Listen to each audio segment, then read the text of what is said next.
네, 안녕하세요. 보듬교육에서 수학을 담당하고 있는 이민하입니다. 오늘은 과천고 그리고 과천중앙고 수학 내신이 어떻게 나오는지 설명을 해드리기 위해서 이렇게 영상으로 찾아뵙게 되었는데요. 그래서 일단 각 학교별로 내신이 어떻게 출제되고 있는지부터 해서 여러분이 좀 궁금해할 만한 질문들을 좀 답변해보는 시간을 가져보도록 하겠습니다.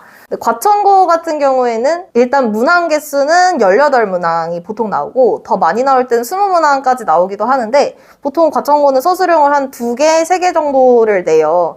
하나하나가 정말 중요할 것 같고 왜냐면 객관식이 거의 서술형 하나랑 똑같기 때문에 좀 그런 게 좀 어려운 것 같아요. 일단 문항 개수가 중앙고보다 적어요. 지금 과천 안에서는 과천고가 문항 수가 가장 적은 편이기 때문에 객관식 중에서도 가장 높은 점수인 것은 뭐 6점 몇 점, 하나 틀리면 6점이 나가는 아주 큰일 나는 시험이 됩니다. 그래서 과천고는 하나 만약에 찍어서 맞췄을 때, 2개를 찍어서 맞췄을 때 막 점수가 훅훅 올라가는 편이에요. 그래서 정말 실수로 틀리면은 위험하고요. 꼭 6점 아니어도 뭐 진짜 막 5.8, 5.7 이런 식의 문제라서 중앙고는 객관식이 18개예요. 그럼 한 10몇 번까지는 학생들이 많이 풀 수 있단 말이죠. 과천고는 문항 개수가 그럼 18개에서 뭐 한 2-3개를 빼면 한 15문항, 16문항밖에 안 나오기 때문에 10번이 가기도 전에 막히는 문제가 있을 수 있습니다. 서술형은 일단 기본적으로 문제가 7, 8점 정도가 되다 보니까 이게 아예 객관식을 풀다가 시간을 아예 다 써버려서 서술형에 무슨 문제가 있었는지도 못 봤다 하는 학생들이 간혹 있는데 그러면 절대 안 됩니다. 오히려 차라리 서술형 먼저 풀어라 라고 저는 얘기를 하고 있어요.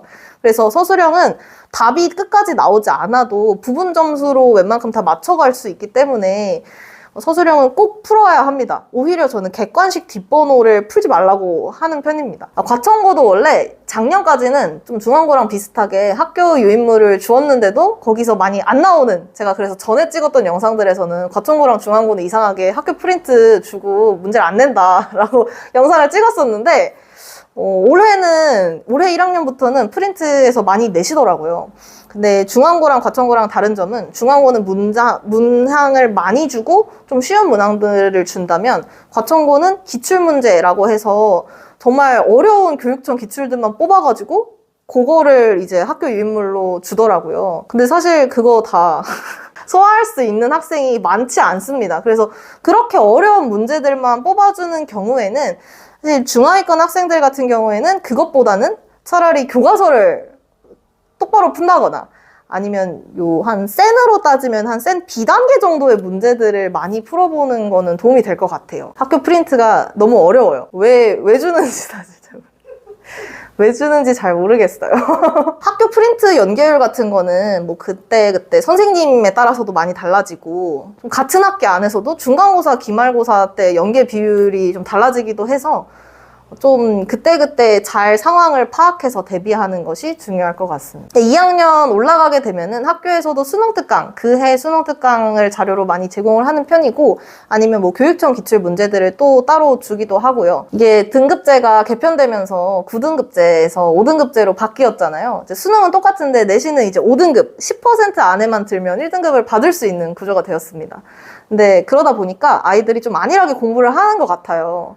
좀만 해도 자기가 10% 안에 들 수 있을 거라고 생각을 하는데 사실 어디 학교를 가나 이건 어디나 다 똑같아요. 다른 지역을 가도 똑같아요. 10% 늘어났다고 해도 어차피 상위권 학생들은 탄탄하게 공부를 열심히 하고 있습니다. 그래서 자기가 그 10% 안에 들려면 당연히 그만큼의 노력을 해야 하는데 뭔가 비율이 늘어났다고 해서 나 조금만 공부해도 되겠지? 하면 그런 학생들 절대 1등급 안 나옵니다. 그리고 아이들이 2등급 나왔다고 좋아하는데 2등급이 좋아할 게 아니거든요. 2등급이면은 3, 4등급이에요. 3, 4등급. 일단 저는 선행 예습하는 거를 그렇게 추천하는 편은 아니라서 대부분의 학생들이 뭐 공수 1 아니면 조금 여유가 된다면 공통수학 2까지는 보고 오는 게 좋을 거라고 생각을 하긴 해요. 근데 아직까지 공통수학 1을 한 번도 해본 적이 없다 하는 학생들은 이번 겨울방학 때까지 해서 공통수학 1만이라도 완벽하게 보고 가겠다라는 마음가짐으로 공부를 하는 게 좋을 것 같습니다. 왜냐면 공통수학 1은 모두가 열심히 하고 들어오거든요. 공통수학 1 중간고사 범위까지 모두가 열심히 하고 오기 때문에 거기까지는 당연히 열심히 해야 되고 사실 그 이후부터는 뭐 약간 다 비슷비슷한 것 같아요.